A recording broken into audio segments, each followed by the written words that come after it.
Hi friends, welcome back. Today I'm recording from our beautiful cabin with this fire in the background that I'm hoping this log eventually catches and turns into a beautiful fire because that was the idea when I decided to make this video.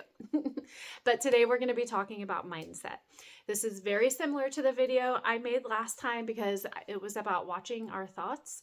But I wanted to talk about mindset and why it's important and what it means. And we all have a mindset. It's just that it's not talked about, like, what it is. What does that mean? And what can I do about it? Um, our mindset is something that is usually predicted by the mind. It is set in place because the mind has a job. It's the mind's job is to keep us alive. That's literally the way that our minds are designed to work. When we are in any scenario or any place in life, what we are doing or what the mind is doing is kind of scanning the situation, scanning our surroundings, scanning what's going on, and trying to detect any threats to compose or create an exit plan. I mean, that's really what it's like, a bodyguard, right? Our mind is here to keep us alive. That's what the mind's, it's completely innocent. It's not working against you, but the mind's job is just to keep you alive. It is a survivalist, and that's great. We want to be alive, right? A lot of our systems are designed for us to survive.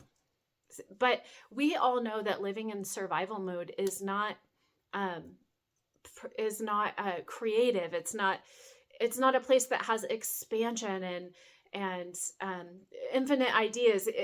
It's survival, and we do want to survive. But while we are surviving, it would be really nice to thrive, to experience happiness, to experience joy. And in my opinion, God wants that from us as well. So this video is just about the mindset and what it is and what it's there to do, and little practices on how we can make our lives not only lives in which we'll stay alive, but will feel true life. So one of my favorite analogies for mindset is it's the lens in which we see our life. So when I was younger, I took a photography class, and in this photography class, the teacher supplied us with these different lenses that we could put on our ultimate lens. They're filters, and you would take a picture and you could put a red filter on, and it would be the scene, but it would be with the tint of red or the hue of red over it, or green or blue. Whatever filter that I put on that lens would be the hue in which the picture would come out. And that's what mindset is. That's what mindset does.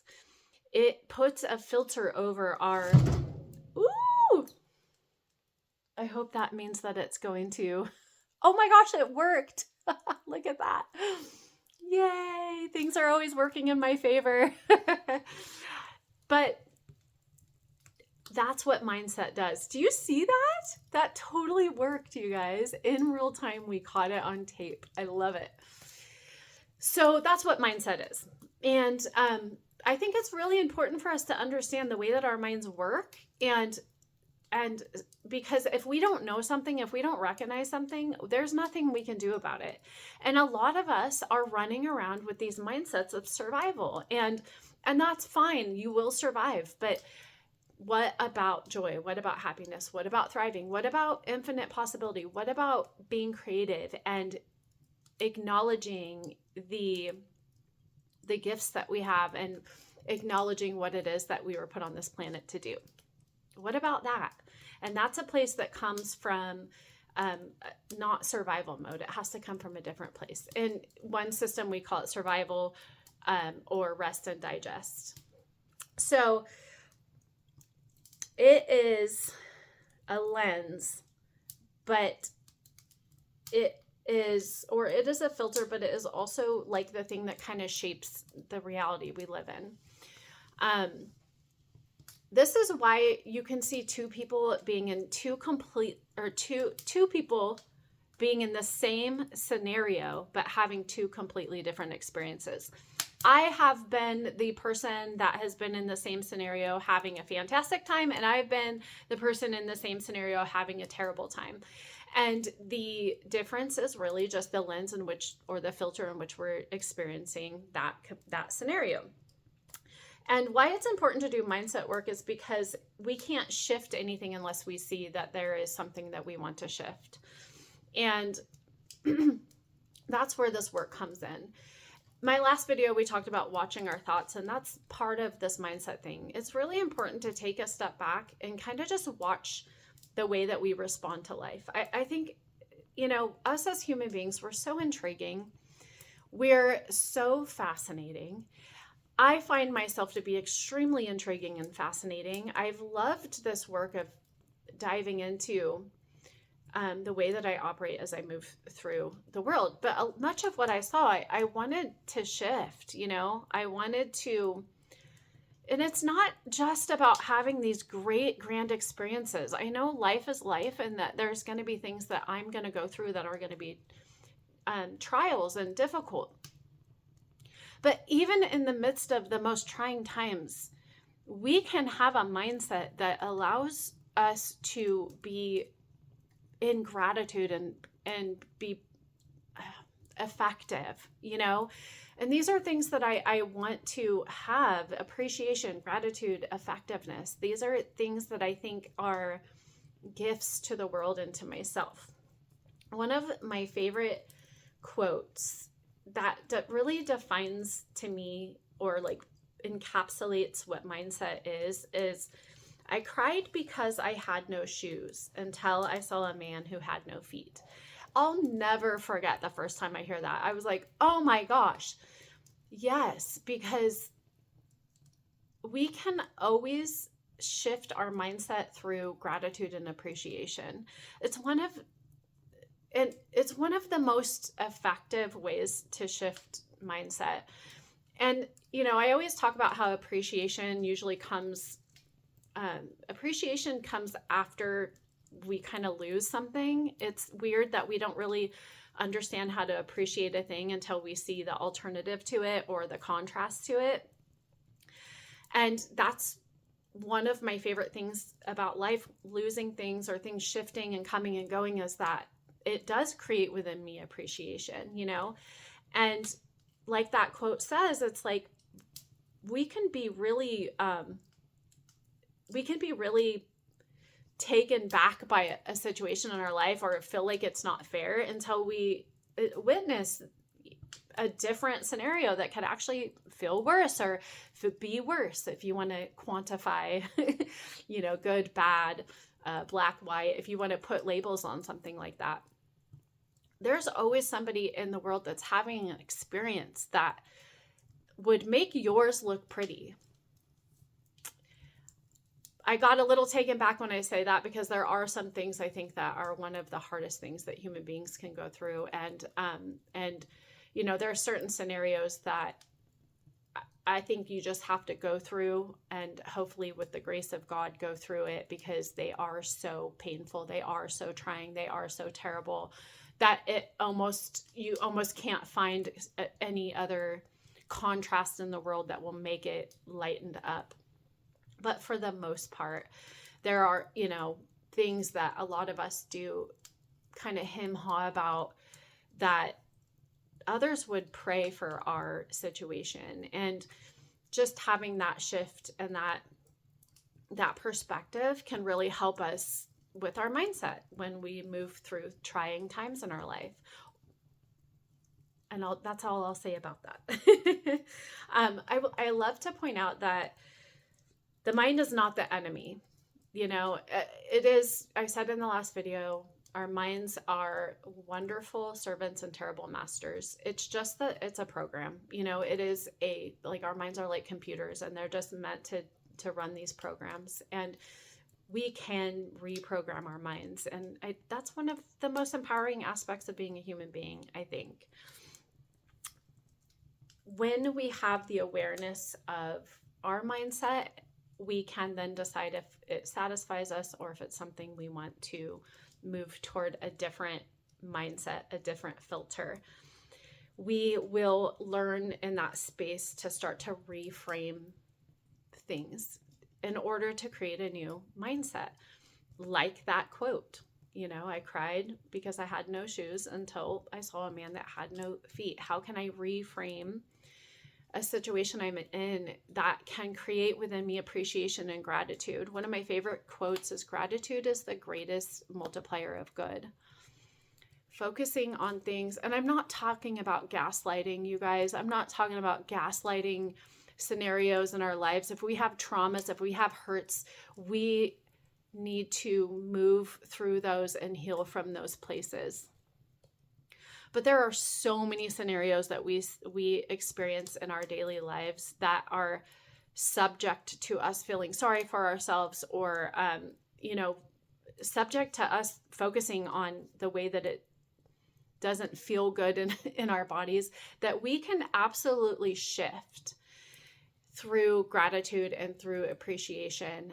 And just a little side note there, one of the best ways to shift that perspective is simply by going and helping another human being. Service to others is such a great way to reframe our lives. And there's many reasons for this, but there is a thing that happens in that transaction that just resituates our heart in a way that is always going to allow for us to see our lives in a different way. So reframing is not just a one-on-one thing.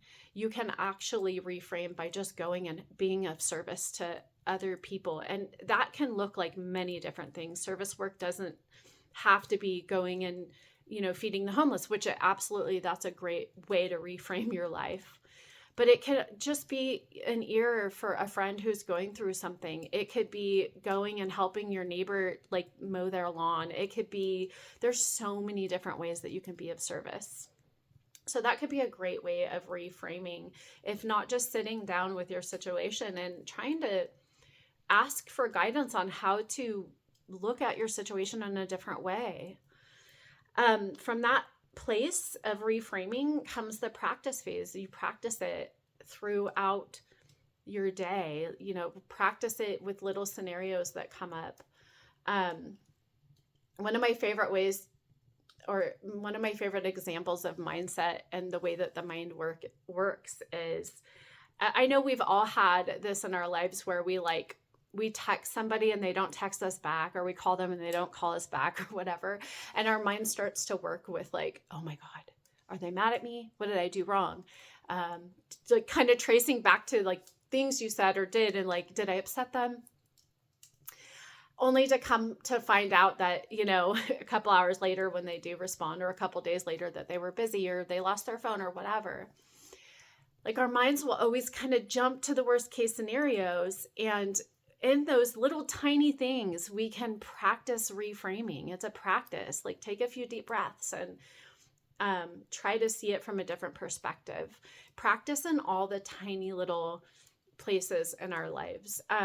I also love the reframing of things like being stuck in traffic, or being stuck behind a slow driver, or when I'm going to leave the house and I lose my car keys or something like that.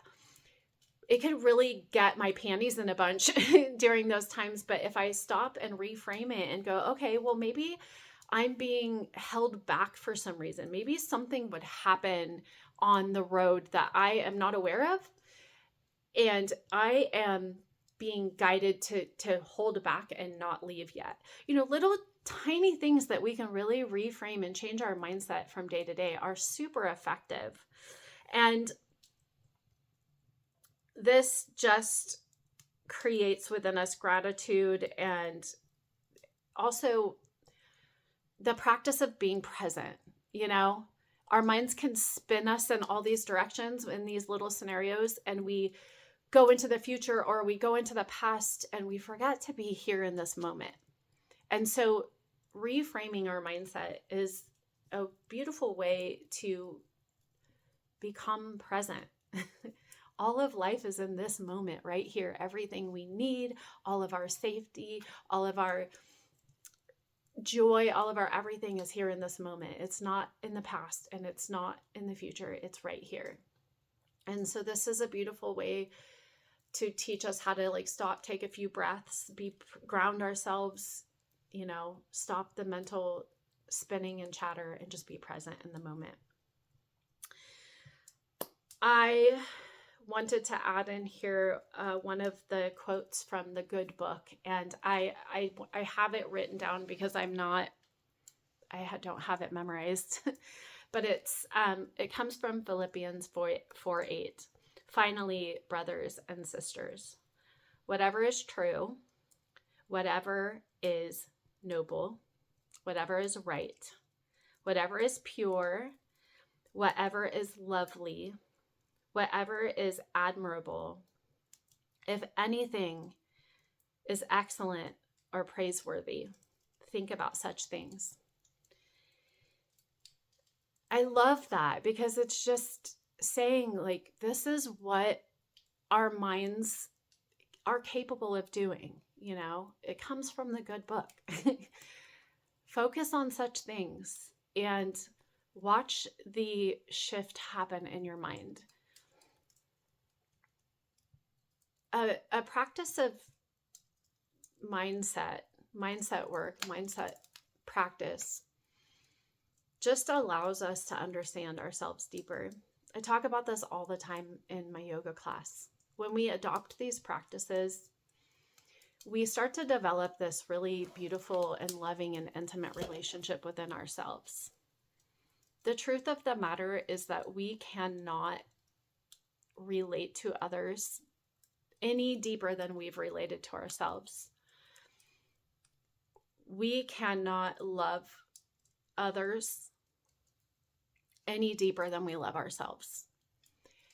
We cannot extend grace to others any deeper than we've extended grace to ourselves.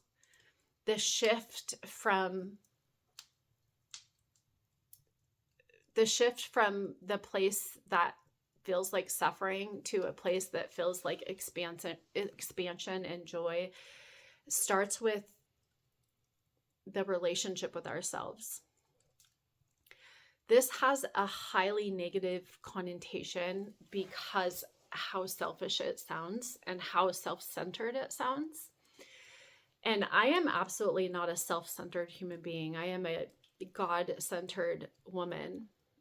And I have found nothing but the ability to go deeper within the relationship.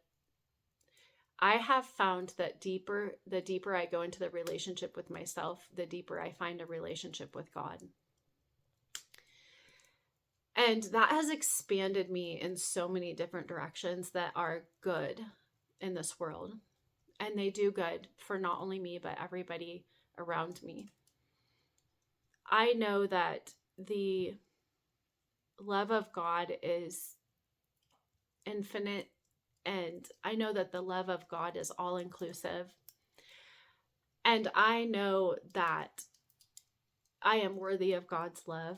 And as I go into myself and I identify the places that I thought were exempt from that love, and I start to identify it, and I go into my mind and I find those patterns that block me from feeling love or extending love, the more available I am to be filled up with God's love.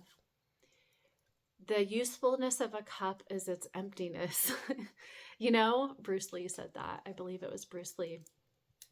And I find that as I become present and I start to understand my mind, I can empty myself of all of this, the things, the clutter, the clatter, the this and the that doesn't serve me and my brothers and sisters and God. This started with mindfulness practices. This started with self-inquiry.